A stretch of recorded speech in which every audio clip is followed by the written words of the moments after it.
Welcome to Blue Line Lore. I'm your host, Cobalt Blue. You can just call me Cobalt. I invite you to join me as I conduct interviews, analyze data, and dissect media on a variety of topics concerning American law enforcement and the ever-evolving society that we are tasked to defend. My hope is that thoughtful, earnest discussion of these topics will better equip us all to form a more perfect union within these great United States of America. Settle in as I delve into the past, present, and possible future of American law enforcement. These are the Chronicles of Blue Line Lore.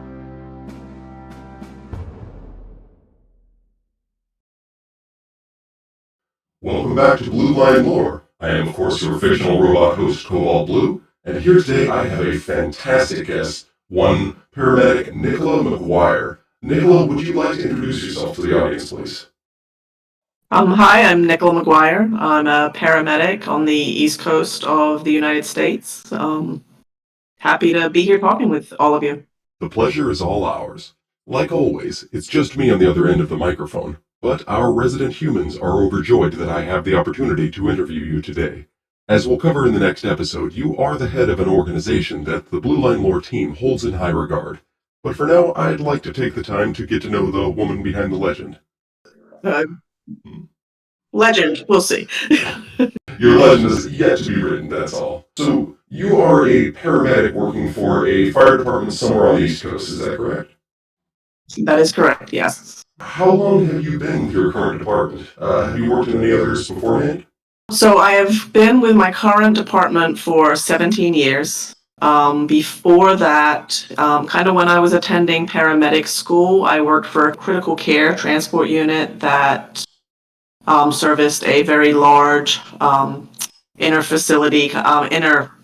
city hospital where we would transport the sickest of the sickest patients from one hospital to the more comprehensive care. But in my 17 years with my current department, I was a paramedic for 9 of those years, and I've been an EMS Lieutenant now for almost 8 years. Wow. So you said you were working in IFT before you transferred to this current department? That's correct, yeah. Terminology check 5. Interfacility transport, or IFT as it is called within the emergency medical services community. IFT is, intuitively, the movement of a patient from one care facility to another. Often it is a movement from a general hospital to a specialized care center, but this isn't always the case. A person who starts in EMS as an emergency medical technician, or EMT, might be hired for an ambulance company with IFT as the sole job description. Be advised that IFT, interfacility transport, is not to be confused with intra-facility transport, which is the act of moving a patient from one place to another within the same care facility. We have a couple guys who have done EMT services as well. They tend to prefer the 911 response, but sometimes IFT can get spicy as well, to put it mildly. Well, it can, especially so the area I work in, it's the Baltimore area, so we work with shock trauma and University of Maryland and Johns Hopkins and things like that. So we were getting very, very sick patients out of those interfacility transports. So while going to paramedic school, it was the greatest learning tool for me to be within that interfacility transport, being able to just learn so much from that.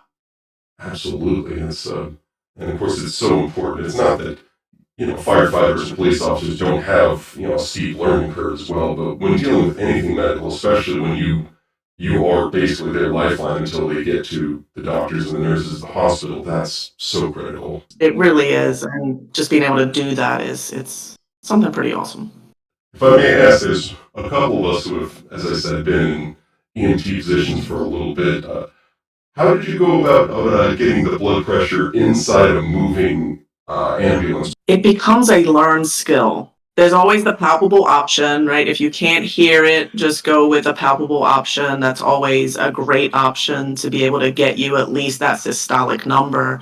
But it took me probably a good two years before I was confident that my answer was correct when I was getting that blood pressure. For those listening who have never worked in EMS, getting blood pressure is already awkward enough at a clinic, but if you're doing this, with speed bumps or just a badly maintained highway, It's rough. I mean, the ambulance will take a sharp turn and look over a bump. You'll think that was the sound of blood pressure. It was not. It was not, no. The nice thing now is the stethoscopes are being upgraded, right? So the new stethoscopes with the like enhanced listening and things like that have really made a difference in being able to be very confident in that result. I'm sure there are some old heads who would scoff the notion of superior equipment, but with something like that, you want an accurate reading. Absolutely. So you're currently in a supervisory position at your department. Would you mind describing your career progression? Oh, sure. I was one of those people where I never really knew what I wanted to do when I got done high school, right? I think it's crazy that we ask these 16 and 18-year-olds and like to make career life choices when you really don't know what you love yet. So it took me a little while. I was about 25 and I was like, oh, I'm going to go do a ride along, see how I like it. And that is where the love honestly began. I got my EMT shortly after that. I paid for that, got that through a community college. From there, I went working in the interfacility transport and started to go through paramedic school right away. I had applied to fire departments while I was going through paramedic school. Luckily, I didn't get any hits, and I know that sounds crazy, but it gave me the ability to finish paramedic school. And then I got the offer from my current department, and it was an EMT position, which I felt was good for me because I had never done 911. So I could come in as the EMT with a paramedic license, but just not be cleared at that ALS level yet, the advanced level. And then about after a year of being in the field as an EMT and being mentored by some great people, got the confidence to go and take that test to be cleared, to be able to function at the advanced level. And from there, just kept moving forward. It sounds like you had some time in BLS, basic life saving, and you feel it was better to be there for just a little while before you were, given the responsibility of advanced life saving, as you put it. I think we always need to remember it's sticky side down first, right? ABCs first. When we start to forget something, we revert back to taking care of that airway, taking care of that circulation. And I think that if you are a strong BLS provider, that part of reverting back when you get sidetracked or something changes within your patient allows you to just refocus, rethink, re-engage in what's going on and just be able to take care of the patient. So I think having that strong BLS background, the ability to be able to have so many mentors around me, just boosting me up to be able to be a good EMT and to learn from them and their advanced skills was so beneficial to me. What do you like best about your chosen career field, being EMS? It's the corny answer, right? I really do like helping people. Again, I've stated I'm in the supervisory role now. When I get new EMTs or new paramedics that come to me, we always do that expectation talk, right? So I talk to them about what my expectations are. I ask them what their expectations are of me. But something I always say is if you sit around the kitchen table and you listen to the guys, as much as they say, oh, it's EMS, we can't do EMS. I get hives when we talk about EMS, those, little things that they want to say. They'll talk about the calls that they were on that they made an impact in somebody's life. They made a change in somebody or something funny happened on the call. These are the things that people talk about. So I really do. Sometimes I miss just being a paramedic and being able to just hold that little old lady's hand that has a whole life story for you in just a short period of time and just making them feel better in their moment of need. We also get to go, 70 miles an hour doing some pretty cool procedures, which is kind of an adrenaline rush at the same time. But it really is honestly that taking care of people. That's not the corny answer, Nicola. I think that's the right answer. That's something we forget in our cynicism occasionally with what we see, but no, that is the right answer. And I, frankly, am sick of pretending it isn't.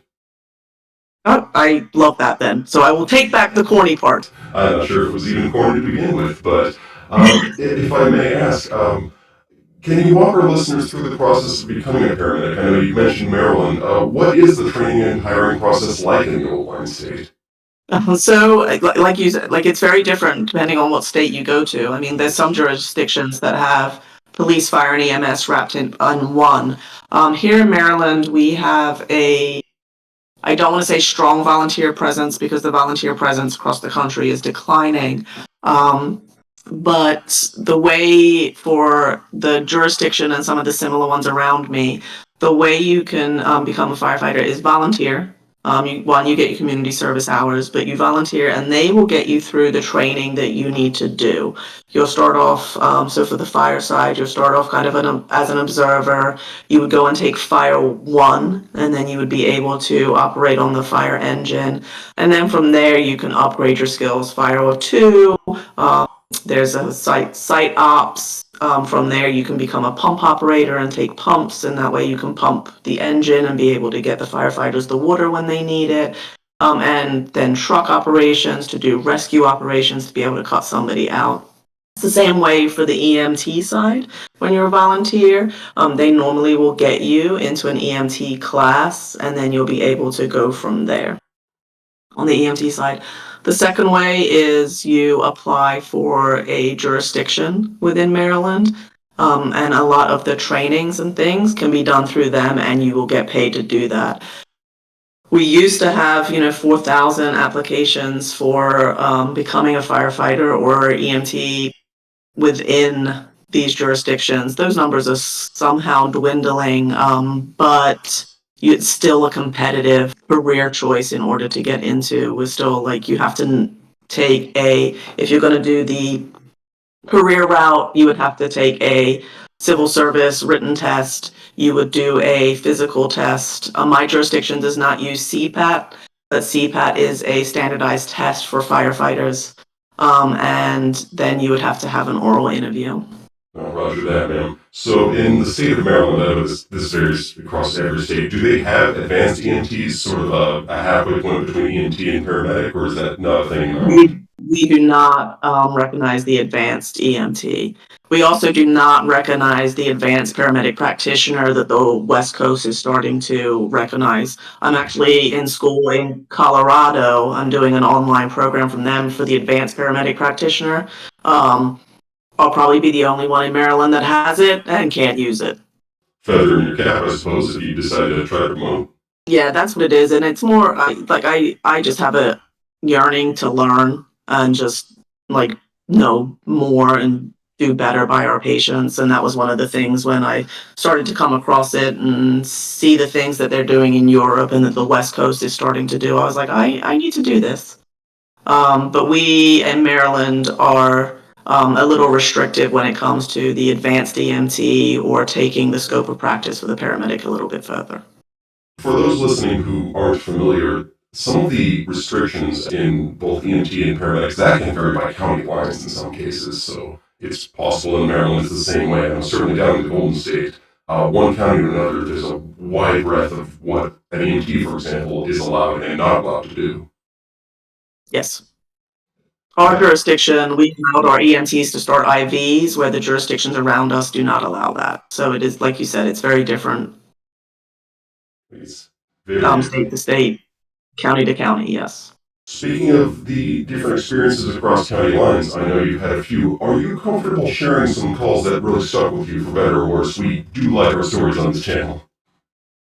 Yeah, absolutely. I mean, when we talk about my organization, it's very much on that mental health side of things. So I have had, as people would like to say, that sounds like a Nicola call. I've had many bad and good experiences. A few that have stuck with me. A long time ago now, I had the way that we stage for police warrants was very different than the way we do it now. And this incident is what kind of was the catalyst to change everything we're doing. The police department that we work with, their SWAT team did not have SWAT medics at the time. And what would happen is when I was a paramedic, our unit would go on stage around the corner. And from there, if something happened, we would get called in. If everything was okay, we would get cleared. This evening, it's probably 4 a.m., we got called to stand by for a warrant that they were serving. We were around the corner. Suddenly, the police officer came across the radio and said, my unit, please respond to this location. We went into that location, and as I was opening my door, I had a big burly SWAT guy almost pulling me out of the medic. He was like, one of our guys is down, you've got to come on, you've got to come on. The part that was, a lot of this call sucked, but the part that did suck is our radios were only police fire. Nobody was monitoring that channel, so I couldn't ask for help on that channel. I was able to grab my mobile, which is the one that's connected to the unit, really quick and ask for help on that.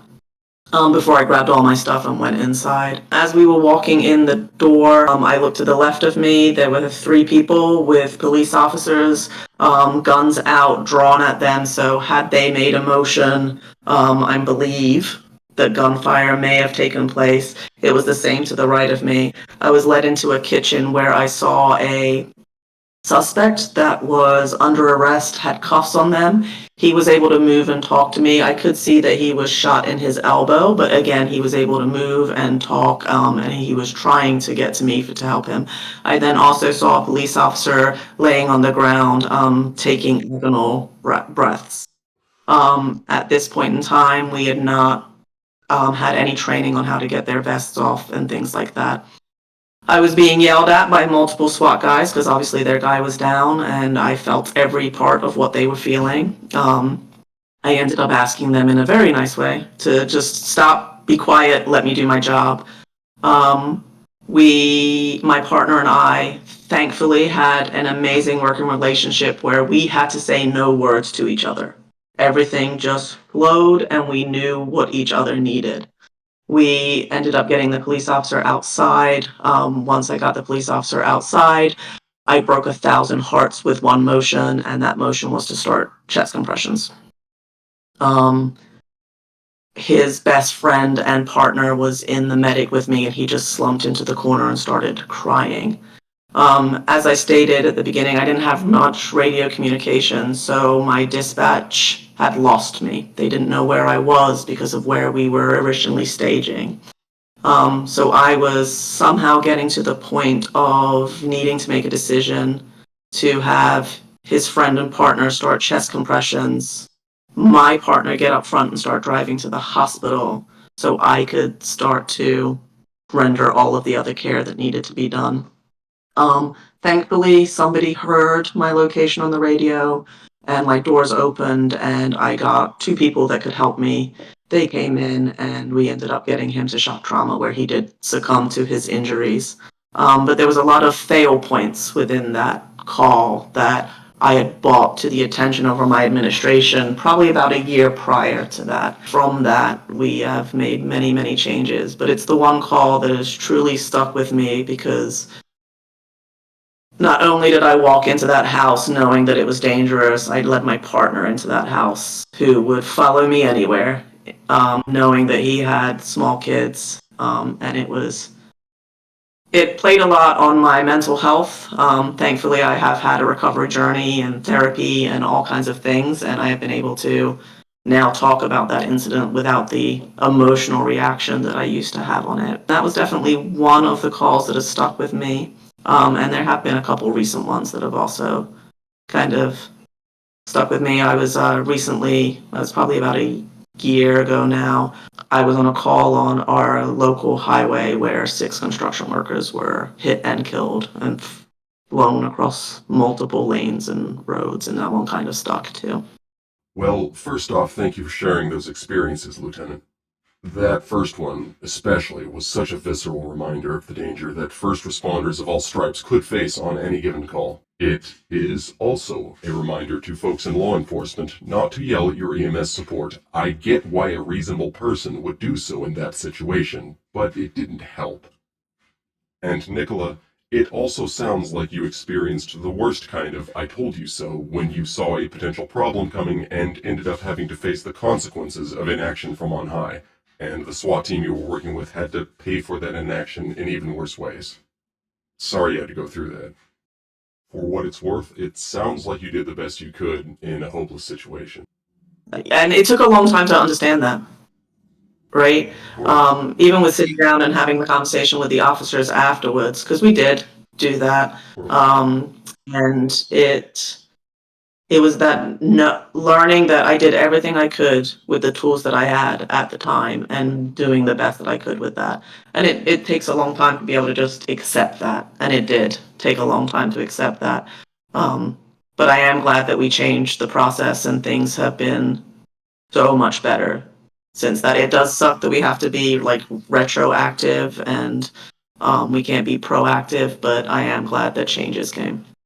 I'm glad the changes came too, and I'm sorry that you and everyone else had to live through that or not live through that in one case. That is such a difficult thing to contend with, and for what it's worth, there's a few of us on our team who have had that incident that we sometimes are still uncomfortable talking about. It's only been a couple months or years since then. Right. Yeah, mine's been now 8, so it's easier to talk about. It's still not easy, but it's easier. I don't think anyone could have said that any better. Thank you for sharing that. Are you okay with us going on to lighter topics? Just for not the listeners, but for you and for me, frankly.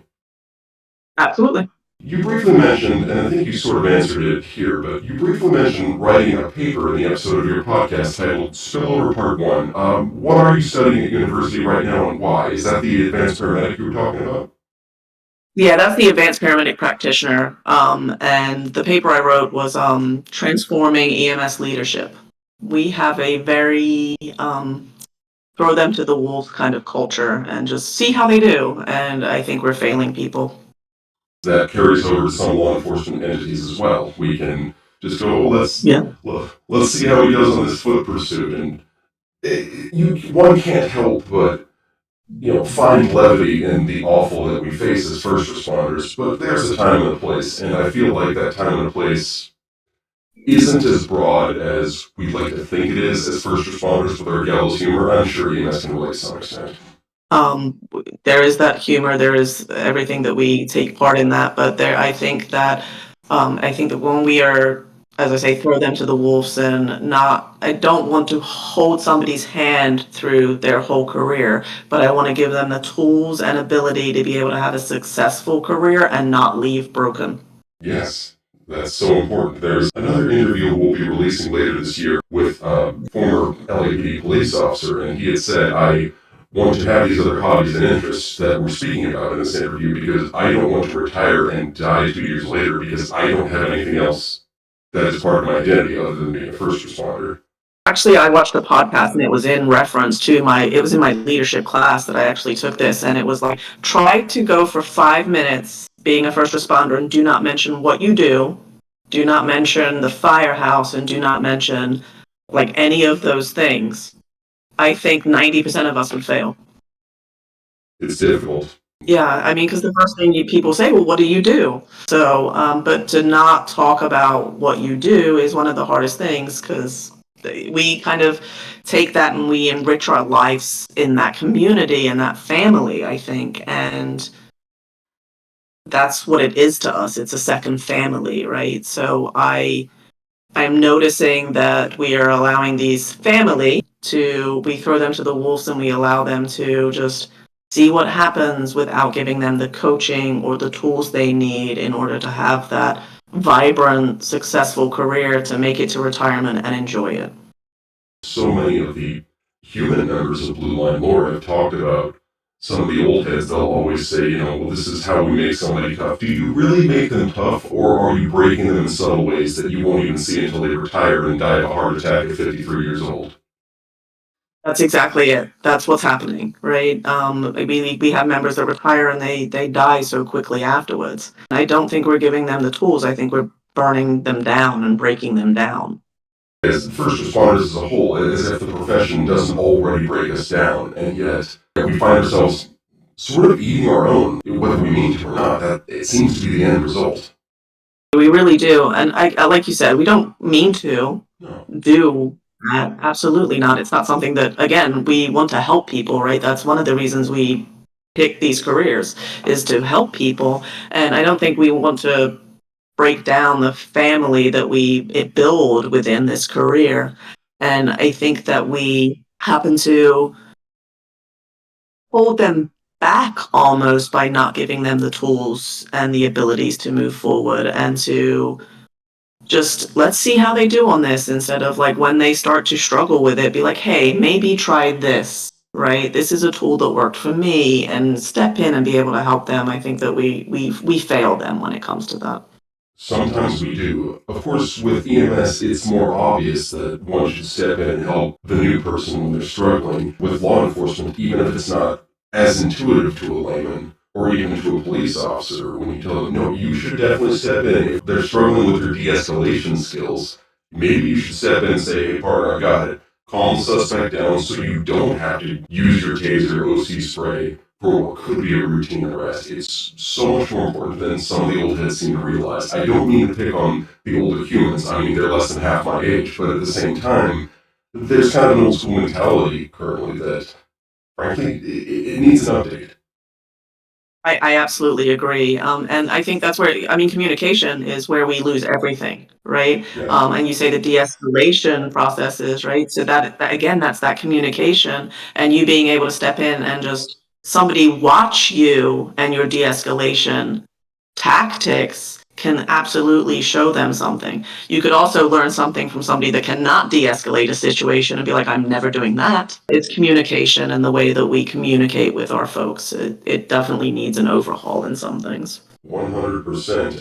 Not to cast stones at EMS or fire, but there is some level of de-escalation in dealing with fire and EMS as well. It's not as emphasized as it is with law enforcement. There are absolutely times I've seen where EMS needs to talk someone down, and so you don't have to call us, frankly. And there are some people who don't succeed at that as effectively as they should. Not saying that's you or any of your partners. I'm just saying it is a thing that exists, and don't ask me how I know.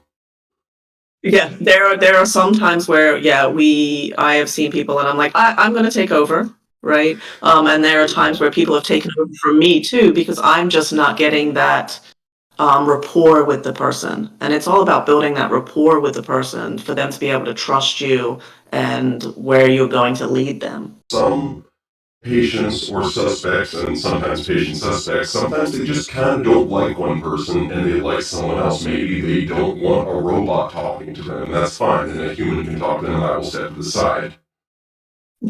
Right. Yes. Like sometimes that it does definitely is, I think, person dependent. Absolutely. That being said, we're already kind of circling around this, but you mentioned something in your podcast called Fix It Mode. What is Fix It Mode, and why do you think many first responders snap into it when it's appropriate or even inappropriate in a given moment's notice? It's our wiring. As again, I talk about my recovery journey in my podcast all the time. My therapist has said to me, it's the wiring in your brain. You have been rewired. It's not something that you can just do. But we see a problem, i.e., somebody is in cardiac arrest. My job is to fix that cardiac arrest. Start giving CPR. If somebody is bleeding, my job is to fix that and to stop them from bleeding so we don't lose life. I think that is the same mode that we go into sometimes when we're at home, and I think this was in the spillover series that I actually talk about this. Sometimes at home we will see a problem and we would just want to go into fix it mode, and our fix it mode sometimes can be a little brass and is not well received at home. But I think that that's what it is. It's we see a problem, we want to fix it because in our careers, fixing it is what saves lives. So succinctly put, thank you for sharing that with us. You go over schedules in an appropriately titled podcast episode. As a supervisor, how do you go about balancing the schedules and other needs of your troops?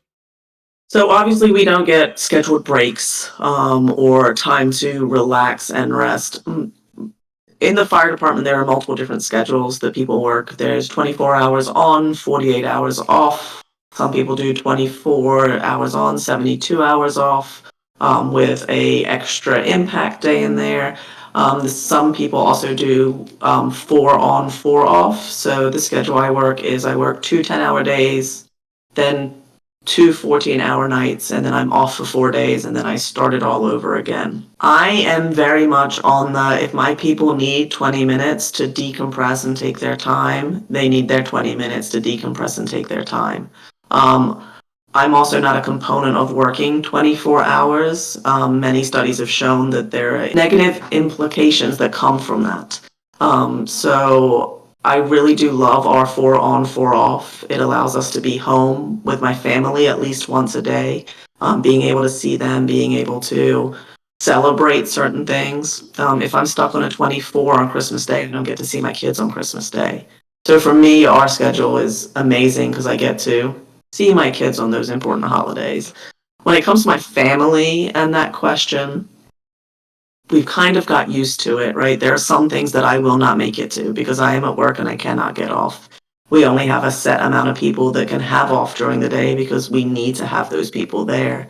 So there are times where I will miss things. I try to instill in my people that you need to take these breaks, you need to take the time that you're given, and you need to enjoy the nicer parts of life and be able to spend that with family or doing your hobbies or doing things like that, because that truly is what's going to make us better when we leave this career.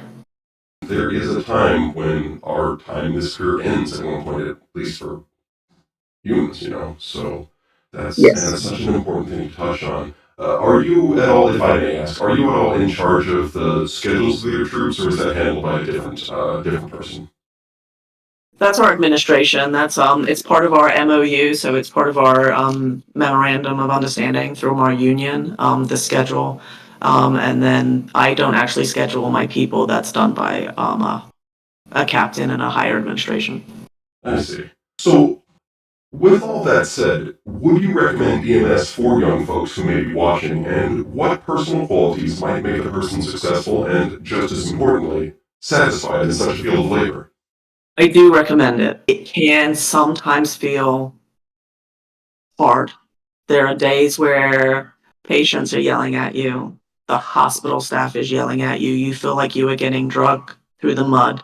And then there are days where you hold a baby in your hands that's just been born and you're a part of this beautiful moment. You save somebody, you bring them back to life, and the family is able to see them. Sometimes you just get them to the hospital enough that their family can come in and say goodbye.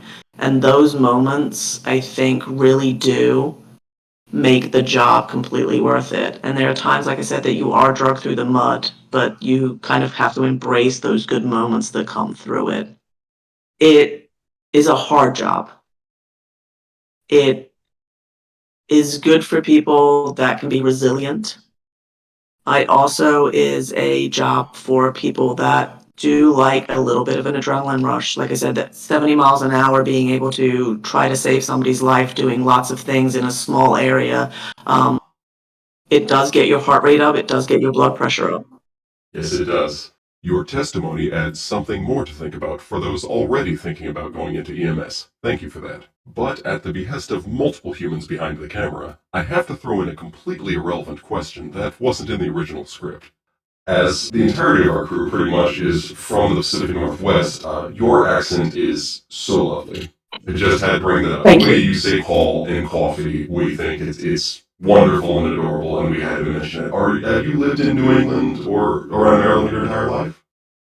I am not. I actually grew up in London, across the pond, across the Atlantic Ocean. I grew up there. I lived there till I was about 15. And then I moved over here to Maryland. My stepdad worked for the government and he got moved back over here. And I didn't like being made fun of in school. While I think it was out of a love for the accent, I didn't overly like it. So this is what happens when the Baltimore area mixes with a young girl from London. Well, the concoction created something wonderful. The way you speak is it's so pleasant to listen to. Thank you.